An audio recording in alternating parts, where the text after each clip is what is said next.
Olá, boa noite, bom dia ou boa tarde. A gente vai começar a nossa aula de hoje.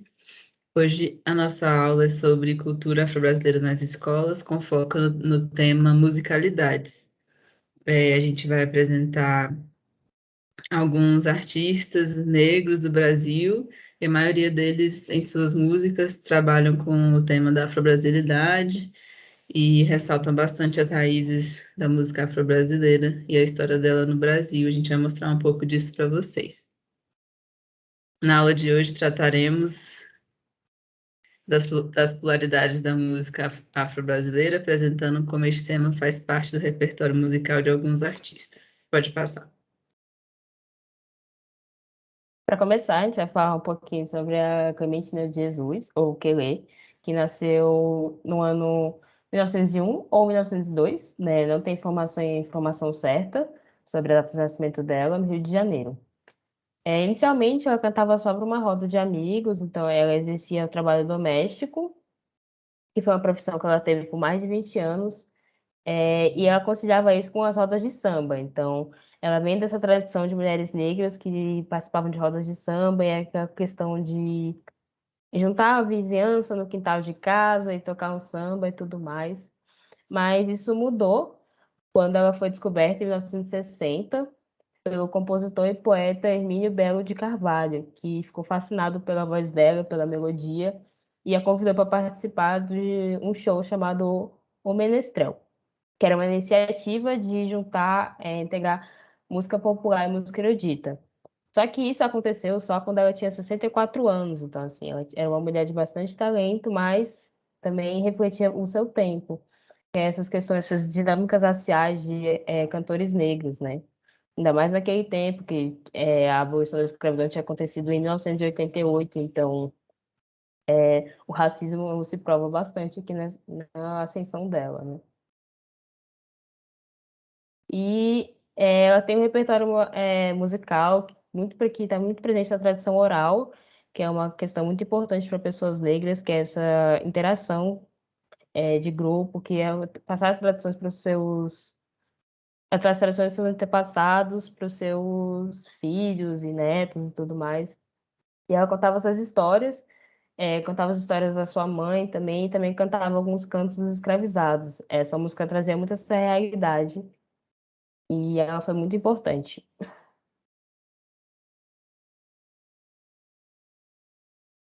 Outro artista importante da gente falar é Martinho da Vila, que também é do samba. Ele nasceu, no Rio de Janeiro em 1938. Ele é filho de lavradores. Foi embora da fazenda onde eles moravam com 4 anos, indo para a capital. E é um cantor profissional.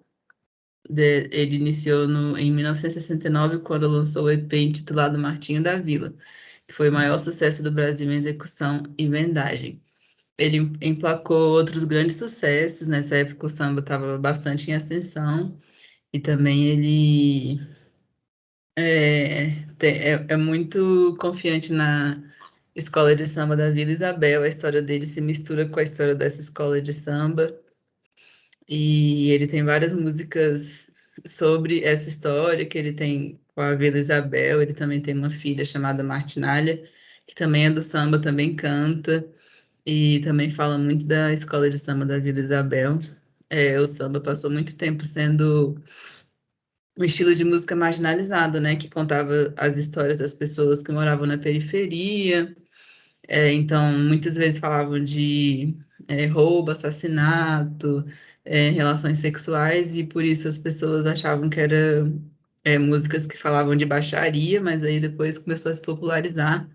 O primeiro samba, inclusive, foi lançado em 1916, e muito depois disso que começou a ter o reconhecimento. E hoje em dia é um estilo de música que diz muito sobre o Brasil, né? Pode passar o slide. É um estilo de música que diz muito sobre o Brasil. Muitas pessoas de fora olham para o Brasil e pensam em samba. Então, realmente foi uma música que passou, um estilo de música que passou por esse processo de sair da periferia, saída de uma história de marginalização e de preconceito, para se tornar uma grande marca do nosso país, né? Muitos estudiosos dessa área afirmam que uma coisa parecida deve acontecer com o funk, que também vem das periferias e também fala sobre a vivência das pessoas na periferia. E muitas vezes é considerado que uma música que só fala de baixaria, que incita coisas criminosas, etc. Mas na verdade é muito sobre a vivência que as pessoas têm nesses lugares que elas vivem. O Martinho da Vila é conhecido por ser uma pessoa otimista e isso se reflete nas suas músicas. Então ele fala muito de alegria, de curtição com os amigos, esperança. A sua trajetória está entrelaçada com o carnaval e as escolas de samba, tendo iniciado sua carreira na extinta escola de samba Aprendiz da Boca do Mato, e depois indo colocar todo o foco dele na escola de samba da Vila Isabel. É bem importante falar desse movimento do funk também. Eu acredito que já está indo para outros lugares, né? Internacionalmente, já estão acontecendo vários remixes. Então, ele está sendo muito mais valorizado, né? Agora, já vou falar um pouquinho sobre a Elza Soares, que tem uma voz inconfundível. Ela vem de um contexto de periferia do Rio de Janeiro, e ela teve uma vida bem dura, assim. Ela se casou aos 12 anos e ela perdeu dois filhos e se tornou viúva aos 21 anos. E por causa dessa situação, ela resolveu se candidatar a um concurso de música aos 21 anos para sustentar esses filhos dela, né? Que ela teve. E é engraçada essa história, porque quando ela foi nesse concurso, ela era bem pequenininha e magrinha, assim, e o cara não dava nada para ela. E quando ela começou a cantar, ele ficou, tipo, muito impressionado, porque, como vocês sabem, a voz dela é maravilhosa.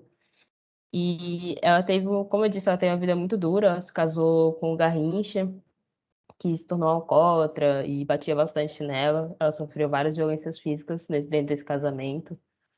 E ela encontrou na música esse lugar de se refugiar, né? Uma forma de cantar sobre a vivência dela enquanto mulher negra, enquanto crescida em ambientes pobres e essas violências que ela passou durante a vida.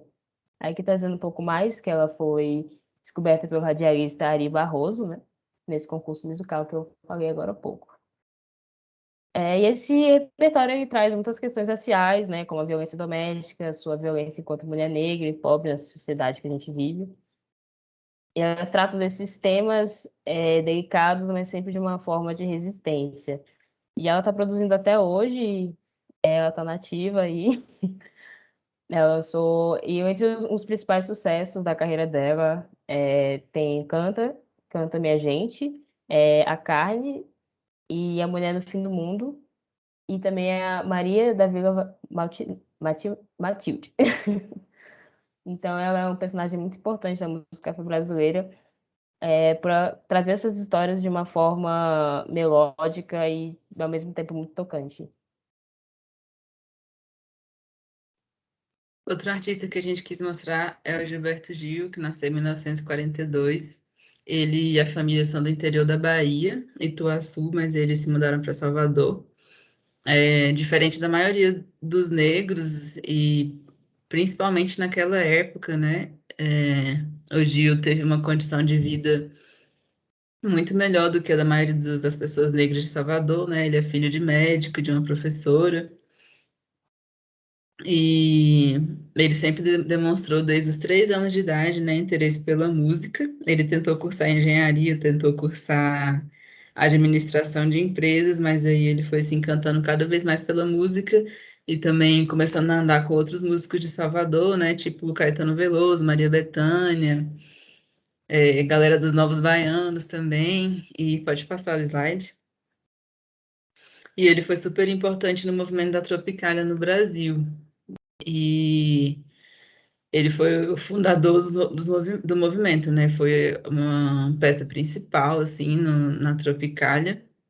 Ele e o Caetano Veloso foram expulsos do país, né? Na época da ditadura, na época do AI-5, passando um tempo em Londres, e aí ele começou a estudar outras coisas lá, tipo, alimentação macrobiótica e misticismo e religiões mais voltadas para o Oriente.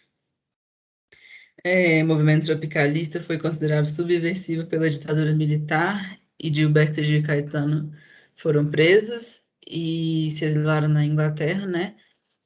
Entre 1989 e 1992, ele foi vereador na Câmara Municipal de Salvador pelo Partido Verde. Em 2003, foi nomeado ministro da Cultura no início do governo Lula, se desligando em janeiro de 2018 para se dedicar à carreira musical. Ele também é um grande estudioso da música afro-brasileira, né? A gente pode perceber em várias músicas que ele faz muitas referências, tipo Só Quem Sabe Onde é Luanda saberá te dar valor, né? E Luanda é a capital da Angola. E ele sempre teve esse movimento de fortalecer a cultura do Brasil e contribuir para que outras pessoas valorizassem e fortalecessem a cultura também. Ele está na ativa até hoje, né? Velhinho já, mas continua produzindo algumas coisas e é muito legal acompanhar a história dele e o que ele ainda faz nos dias de hoje e tudo que a gente tem de conteúdo de tudo que ele produziu, né? Tantas músicas que são a parte importante da história musical do Brasil em todos esses anos, né? Até por ter passado pela fase da ditadura e até os dias de hoje. Pode passar. O dia foi bem importante, né? Na época da ditadura teve várias músicas censuradas e tudo mais. E era bem interessante como ele trazia os temas de cultura afro-brasileira nesse período, misturando com política e tudo mais. E é bem interessante. Agora já falar um pouquinho do Emicida, que é o nome dele é Leandro Roque de Oliveira, que é conhecido como Emicida. Nasceu em São Paulo em agosto de 1985. E ele era conhecido, o nome Emicida veio de uma fusão de Emicida e Homicida, porque seus amigos todos falavam que ele era um assassino, porque ele matava todos os adversários nas suas rimas, assim. Ele veio desse contexto de desafio de batalhas e tudo mais, e sempre se destacou bastante pelo jeito que ele rimava, que era um jeito totalmente diferente, assim. E nas músicas dele traz uma valorização da cultura afro-brasileira, traz tipo, uma ação afrodiaspórica e traz sobre ancestralidades, igualdades sociais, racismo. E a carreira dele começou, disparou, né, em 2008, com a gravação do single Triunfo, que vendeu mais de 700 cópias em um mês, que era bastante coisa para um artista que estava iniciando. E em 2009 ele nasceu um coletivo intitulado Now Music Crew, e que hoje é denominado como Laboratório Fantasma, que é um coletivo para amantes da arte urbana, fãs de hip hop. E esse coletivo surgiu várias pessoas também. Por exemplo, a Drica Barbosa veio desse coletivo, teve bastante divulgação por causa desse coletivo e tá, tipo, e começou daí, né? Então ele tem essa coisa de trazer artistas negros junto com ele. E ele diz que escolher um trabalho que você ama e não terá que trabalhar no dia da sua vida. Ele diz que esse é o lema do Laboratório Fantasma. E o Laboratório Fantasma é uma empresa, assim, também. Tem produtora, camisas, casacos, marca de roupa, né, no geral.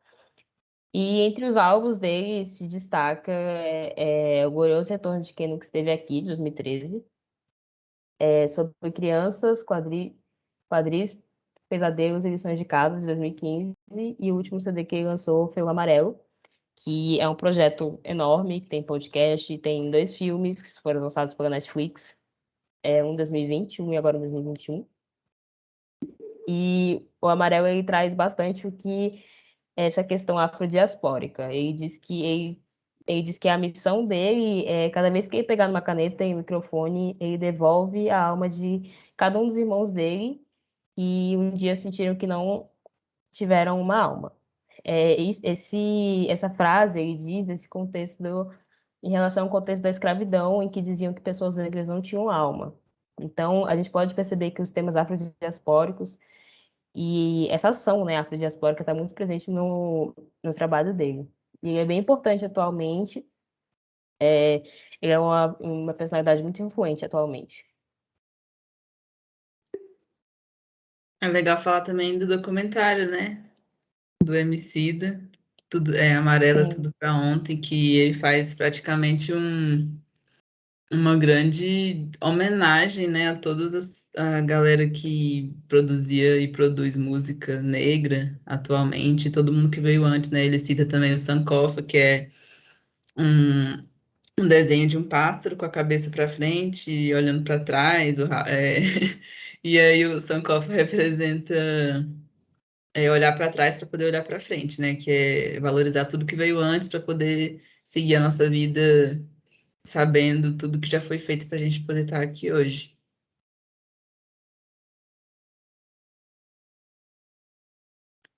A próxima que a gente quis mostrar é a Lineker.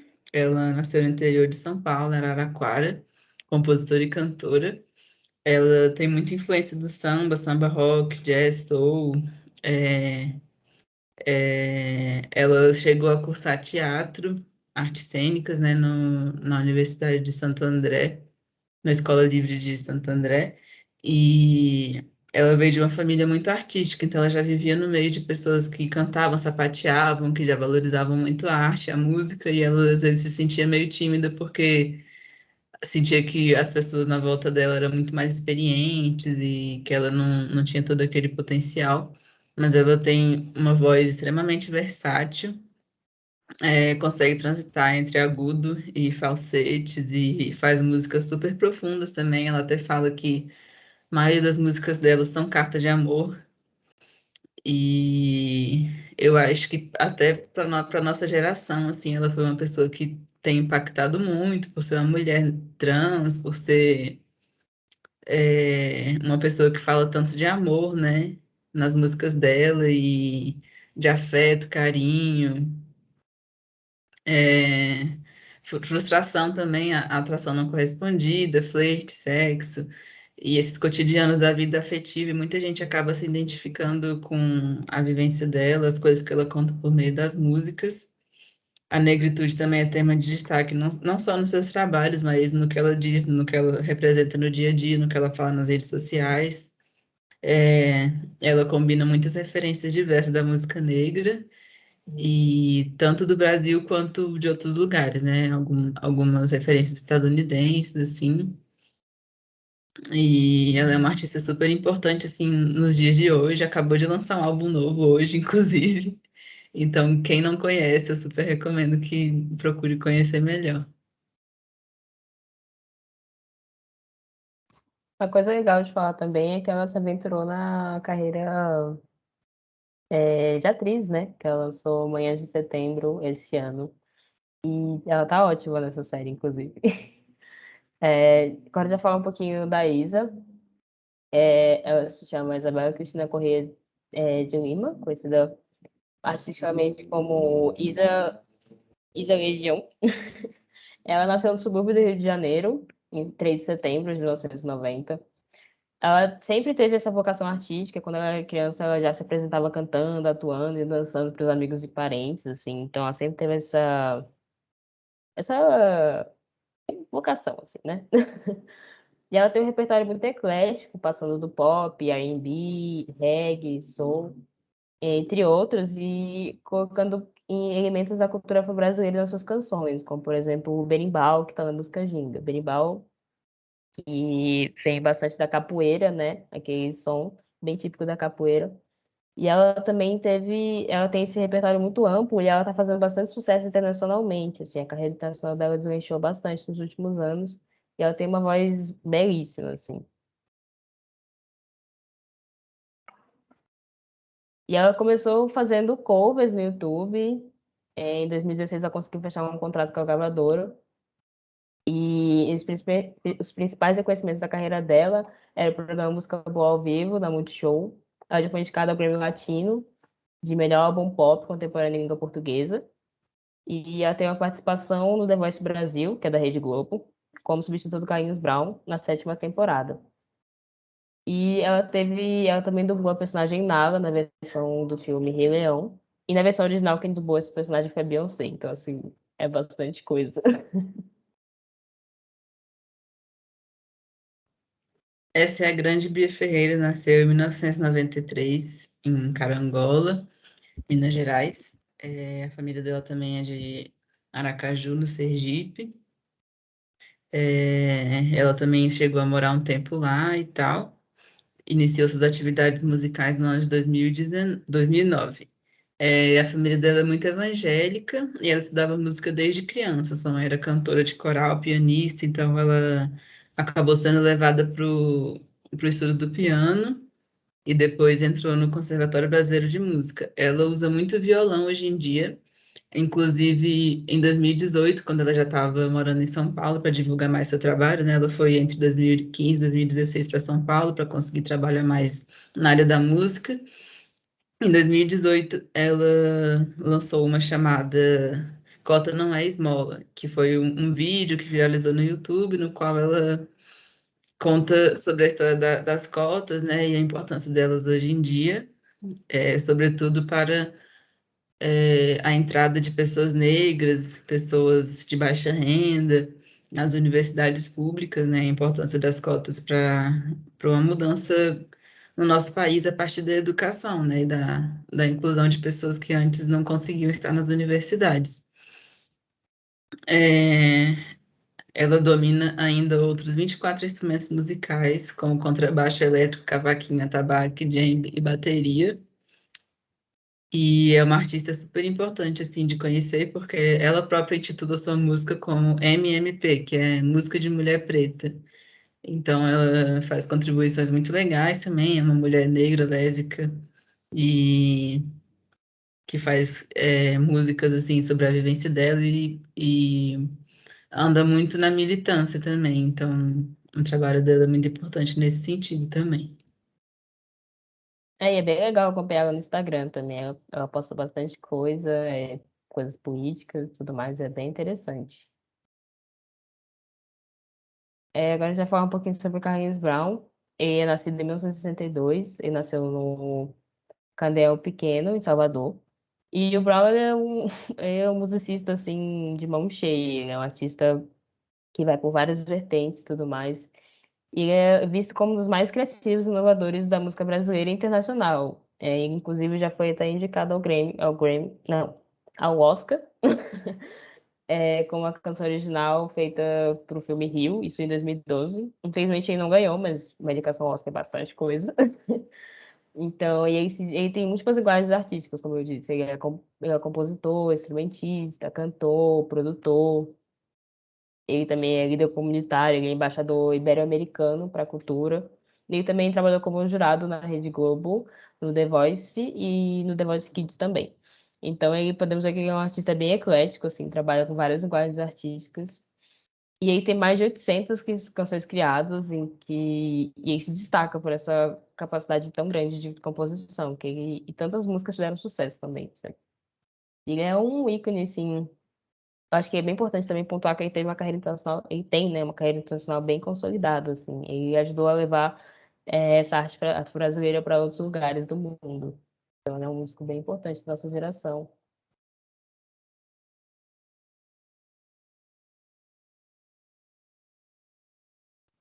A outra que a gente quis trazer é uma artista daqui da nossa região de Brasília.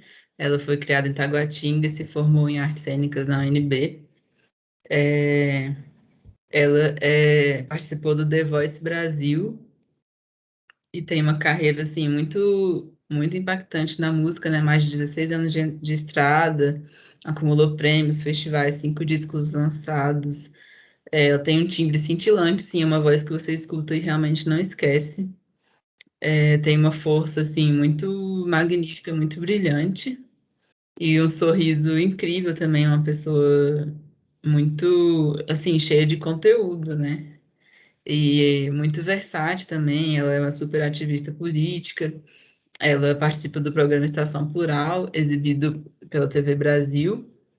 Ela também é casada com uma mulher, a Poliana, então também é uma ativista nos direitos LGBT. E é uma artista, assim, super importante de conhecer e com um trabalho super versáteis também. É muito importante a gente cantar a nossa gente, cantar o nosso lugar, o nosso cerrado que luta bravamente para se manter vivo como nós. O paralelo entre a luta do movimento negro e o bioma é da cantora e atriz Ellen Oléria, que despontou de Ceilândia DF para todo o país ao vencer a primeira temporada do reality show The Voice Brasil. Ela não dissocia a luta contra o racismo do reconhecimento de nossas origens, enquanto brasileiros e cidadãos. O Novembro Negro nos chama para isso. É tempo de revisar, pensar, construir novas estratégias se forem necessárias. A gente não é só a cor da pele, temos memória celular de muitas mais coisas complexas. O modo com que lidamos com o mundo está presente na forma como o meu corpo reage aos estímulos que recebe.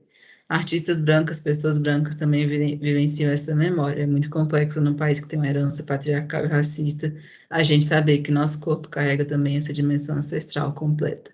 Então, ela traz muita questão da ancestralidade, não só nas músicas dela, mas nas falas dela, né? Essa é uma entrevista do Correio Brasiliense, de 2019.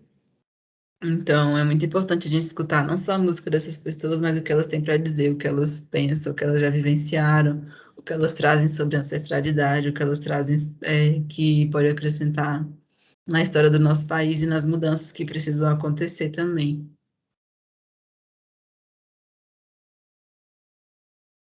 Aqui estão algumas referências de onde a gente tirou essas informações. Se vocês quiserem, tiverem interesse em pesquisar um pouco mais, aprofundar um pouco mais, esse slide vai estar disponível. Então, a gente aconselha também vocês irem um pouco mais a fundo. E a atividade dessa semana quer que vocês escutem a música Coloca na Esmola, da cantora Bia Ferreira, que a gente falou agora há pouco. E analise a letra e façam uma produção visual na técnica que vocês preferirem sobre a música. Essa música está disponível no YouTube, então é bem tranquilinho de achar. E é uma produção bem livre, assim, a gente quer mesmo que vocês usem a imaginação. Se alguém se sentir mais confortável escrevendo, ao invés de desenhar, pintar, fazer uma colagem, não tem problema também, a gente quer que vocês se expressem da maneira mais livre possível. Então, é realmente um trabalho muito livre, aí vocês tiram foto e mandam para a gente. A gente vai colocar alguns materiais complementares, tipo o primeiro samba, e alguns textos sobre a história da música afro-brasileira no Brasil, nos materiais complementares. E por hoje é isso. A gente espera que vocês tenham gostado bastante da aula e possam admirar um pouco mais os artistas negros. Tchau, tchau. Tchau, tchau.